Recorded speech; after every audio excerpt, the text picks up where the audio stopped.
For years, fans of the Pokemon trading card game and fans of Pokemon Go have been wondering when we are going to get the crossover of Pokemon Go / Pokemon TCG. And for years, we've been seeing fake Pokemon Go TCG cards, and we're like, oh, that's obviously fake because there are no Pokemon Go cards.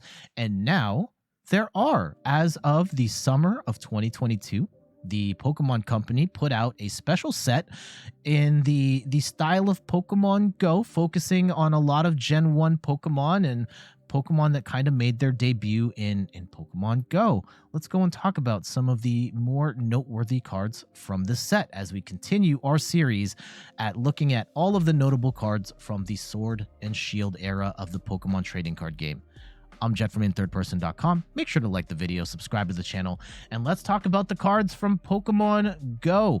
There is one big card from this set, and it is Radiant Charizard with its Excited Heart ability, where its attack cost is colorless less for each prize card your opponent has taken. And so later on in the game, they get down to 2 prizes. This 250 combustion blast, no, it's just 1 fire energy. You can just pull it out of nowhere, knock out a Pokemon V, throw a choice belt on there, knock out a Pokemon VSTAR. Incredibly a potent attacker. And in certain decks like the Lugia VSTAR deck, you can just start with this as your attacker, throw Archeops down, and then just fulfill this entire cost and go. This card is so good that it has been the feature card. There is a deck that won a major tournament where this was the primary attacker, and you can only have 1 Radiant card in your deck, and that was enough.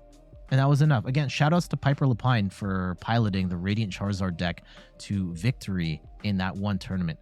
Fantastic card that has seen play in so many different decks. One of the best cards, not just it's the best card in this particular set, but one of the best cards in the Sword and Shield era, period. The big card leading up to Pokemon Go that we were excited for was Mewtwo VSTAR. This one has 280 HP, and with its Psy Surge attack, it has the potential to hit for up to 270 damage. 270 damage, throw a choice belt on there, you're doing 300. And this could be achieved as early as the 2nd turn if you've got a energy acceleration engine behind it, like Solrock Lunatone or the Shadow Rider Calyrex deck. I like playing Mewtwo as part of the Shadow Rider Calyrex deck. It very much felt like it was meant to be paired with Solrock Lunatone, but I actually hate it with Solrock Lunatone. I think Solrock Lunatone is better without Mewtwo VSTAR. And as a whole, Mewtwo VSTAR hasn't really seen a lot of play. I think that the fact that you're constantly discarding energy to attack makes it very clunky to use, and even its VSTAR Power Star Raid, where you get to do 120 damage to each of your opponent's Pokemon V, just aren't enough to make this card meta relevant. Radiant Charizard is not the only Radiant in the set. We also got Radiant Venusaur, which saw a little bit of play in single prize decks, where at the end of your turn, you got to draw up to 4 cards, and I saw this card the most in the Zoroark Box Arcanine deck, where you get to draw some more cards, which then help you reset to get back down to 0, and you could hit for 160 with no energy with that specific Hisuian Arcanine. We also saw Charizard. Radiant Charizard wasn't the only card Radiant in the set. We also got Charizard with the Burn Brightly ability, where each basic fire energy attached to your Pokemon provides 2 fire energy. And it's a really intriguing ability, especially since fire Pokemon tend to have really expensive energy costs, and you have to discard fire energy oftentimes as well. But this one never really saw the light of day. I've played against some cheeky decks that have used this and used it to power up Charizard VSTAR's VSTAR attack and 2 energy. But other than that, this card hasn't really seen any play whatsoever. Probably one of the most intriguing cards out of this set was Blastoise, and this is not the Radiant Blastoise, there is one as well, but its Vitality Spring ability sounds so cool. Once during your turn, you may search your deck for up to 6 energy cards and attach them to your Pokemon in any way you like, then shuffle your deck. If you use this ability, your turn ends. Being able to attach 6 energy sounds absolutely amazing. However, the fact that your turn ends after using it is an absolute deal breaker. And that's before we get to the fact that this is a stage 2 Pokemon, and stage 2 Pokemon are notoriously clunky to get onto the field in the first place. So this one, it saw a little bit of play. Like Tricky Jim made that meme Volcarona deck that can make you discard half your deck in one go.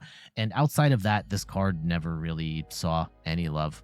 Radiant Blastoise is probably the least played of the 3 Radiants, and for good reason. Its Pump Shot ability, you discard an energy, you get to drop 2 damage counters on one of your opponent's bench Pokemon.